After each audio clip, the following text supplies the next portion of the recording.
நாட்டுல நல்லவங்க ஒருத்தர் 2 பேர் இருக்கிறதுனால தாங்க மழையே பெய்யுது அப்படின்னு சொல்றது உண்டு. நல்லார் ஒருவர் உளரேல் அவர் பொருட்டு எல்லாருக்கும் பெய்யும் மழை. சில சமயம் ரொம்ப பேர் திடீர்னு நல்லவங்களா ஆயிடுவாங்க போல இருக்கு. அதனால தான் விடாம பேய் மழையா கொட்டி தீர்த்து விடுது. எல்லாரும் நல்லவங்களாயிட்டா உலகமே தாங்காது போல இருக்க. அப்பப்ப ஒருத்தர் 2 பேர் நல்லவங்களாகணும். அப்பதான் சீரா மழை பெய்யும். மாசத்துக்கு 3 பேர் நல்லவங்களானா மாதம் மும்மாரி பொழியும். இதெல்லாம் வேடிக்கை பேச்சு. இப்போ இதெல்லாம் ஒரு பக்கம் இருக்கட்டும். இப்போ விஷயத்துக்கு வருவோம். ஒரு கும்பல்ல நல்லவன் யாரு அப்படிங்கறத எப்படி கண்டுபிடிக்கிறது? இதுக்கு ஒரு வேடிக்கை கதை உண்டு. என்னுடைய நண்பர் ஒருத்தருக்கு அவங்க பாட்டியம்மா சொன்ன கதையா அது.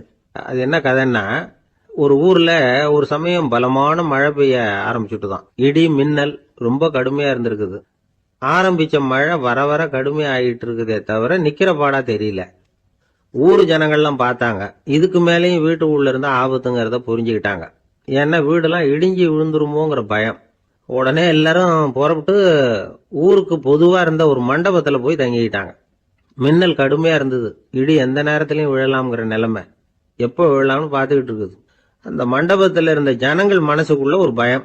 நம்ம கூட்டத்துல யாராவது ஒரு கெட்டவன் பாவம் பண்ணவன் இருந்தா கூட இடி இந்த மண்டபத்துல விழுந்துரும். அது எல்லாருக்கும் ஆபத்து அப்படின்னு நினைச்சாங்க. சரி, இதுக்கு என்ன பண்ணலாம் அப்படின்னு யோசனை பண்ணாங்க. அந்த கூட்டத்துல ஒரு பெரியவர் இருந்தார். அவரு ஒரு யோசனை சொன்னார். இதை பாருங்க, அதுக்கு ஒரு வழி இருக்கு. அதோ எதிர்த்தாப்புல கொஞ்சம் தூரத்துல ஒரு உயரமா மரம் ஒண்ணு இருக்கு பாருங்க. பொதுவா இடி சுலபமா விழறது அது மாதிரி உயரமான மரத்துல தான். நம்ம கூட்டத்துல இருக்கிறவங்க எல்லாரும் ஒவ்வொருத்தரா போய் அந்த மரத்தை தொட்டு விட்டு திரும்பி வந்துடணும்.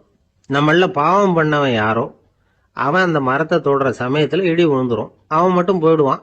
மண்டபத்துல இருக்கிற நாமெல்லாம் பொழைச்சிக்கலாம் அப்படின்னு ஐடியா கொடுத்தாரு அந்த பெரியவர். இது நல்ல யோசனையா பட்டது. எல்லாரும் ஒத்துக்கிட்டாங்க. ஒவ்வொருத்தரா போய் அந்த மரத்தை தொட்டு விட்டு திரும்பி வந்தாங்க. இடி எதுவும் விழல. இன்னமும் பாவம் பண்ண ஆசாமி அதை போய் தொடல போல இருக்கு அப்படின்னு நினைச்சுக்கிட்டாங்க. ஒவ்வொருத்தரா போறாங்க. எல்லாரும் போய் தொட்டு விட்டு வந்தாச்சு. இன்னும் ஒரே ஒரு ஆசாமி தான் பாக்கி. கடைசியா இருந்த அந்த ஆள் பயந்துட்டான். இது வரைக்கும் இடி விழலைன்னா இப்ப என்ன அர்த்தம்? இப்ப நாம தான் பாக்கி, நாம தான் தப்பு பண்ண ஆள் போல இருக்கு அப்படின்னு நினைச்சுட்டான். அதனால துணிச்சலா போய் தொடுறதுக்கு பயந்தான். தயங்கிக்கிட்டே இருந்தான். இருந்தாலும் மற்றவங்க எல்லாம் சும்மா இருப்பாங்களா? கட்டாயப்படுத்தி கழுத்தை பிடிச்சி தள்ளாத குறையா அவனை தள்ளி விட்டாங்க. போய் தொட்டுட்டு வாடான்னு. அவன் நடுங்கிட்டே போய் அந்த மரத்தை தொட்டான். அதே வினாடி ஒரு பயங்கரமான மின்னல் இடி விழுந்துட்டுது. எங்க விழுந்தது தெரியுமா? அந்த ஆள் மேல இல்ல, மண்டபத்துல விழுந்தது. மண்டபத்துல இருந்தவங்க பூரா காலி. அந்த ஒரு ஆள் மட்டும் பொழைச்சிக்கிட்டான்.